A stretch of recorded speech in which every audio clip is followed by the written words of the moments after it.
Hello મિત્રો, મારી YouTube ચેનલમાં આપ સર્વનું હાર્દિક સ્વાગત છે। આજે આપણે ધોરણ 3 સ્વાધ્યાય ભાગ નંબર 3 વિષય પર્યાવરણ એકમ 14 આપણો ખોરાક આ એકમનું આજે આપણે સંપૂર્ણ સોલ્યુશન જોવાના છીએ।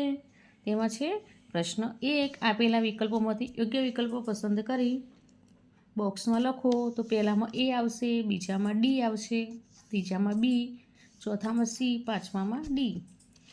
હવે પ્રશ્ન 2 વર્ગીકરણ કરવાના છે વનસ્પતિમાંથી મળતી વસ્તુઓ અને પ્રાણીમાંથી મળતી વસ્તુઓ। તો વનસ્પતિમાંથી મળતી અજમો, કેરી, ગાજર, કોબીજ, હળદર અને પ્રાણીમાંથી માંસ, ઈંડા, દૂધ, ઊન, મધ વગેરે। હવે સામે પ્રશ્ન 3, વિધાનો ખરા છે કે ખોટા તે જણાવો। તો પહેલું વિધાન છે ખરું છે, બીજું ખરું, ત્રીજું ખોટું, ચોથું ખરું આવશે, પાંચમું ખરું। હવે અહીં વર્ગીકરણ કરવાના છે।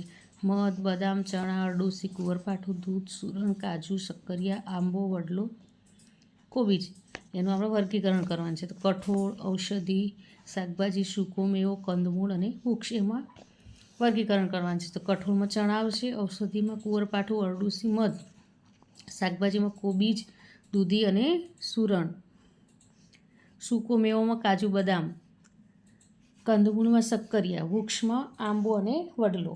હવે આગળ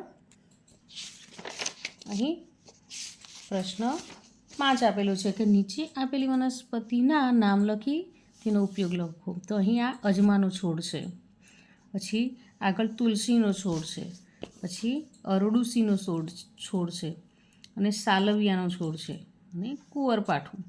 હવે આ મેં નામ તો લખ્યા છે વનસ્પતિના, પણ એના ઉપયોગો વિશે આપણે અહીં લખવાનું છે। હવે પ્રશ્ન 6, આપેલી પરિસ્થિતિમાં તમે શું કરશો? જો તમને ઈજા થાય તો શું કરશો તમે? તો હું તરત મમ્મી પપ્પાને કહું, ઘા સાફ કરાવી દવા લગાવું અને જરૂર હોય તો ડૉક્ટર પાસે પણ જવું। પછી આગળ જો મમ્મી તમને ઘરકામ કરાવવાનું કહે તો? પછી આગળ જો તમારા ઘરમાં કોઈ દિવસ રસોઈ ન બને તો? આગળ જો તમારા ઘરમાં રોજ સફાઈ ન થાય તો? 5, તમારા કુટુંબમાં કોઈ કામ કરવા માટે ન જાય તો?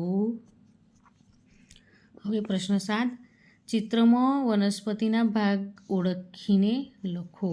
તો અહીં ચિત્ર આપેલું છે, તો પહેલું આવશે ફૂલ, બીજું પાન, ત્રીજું ફળ, ચોથું પ્રકાંડ અને છેલ્લું છે મૂળ। તો મિત્રો અહીંયા એકમનો વિડીયો પૂરો થાય છે।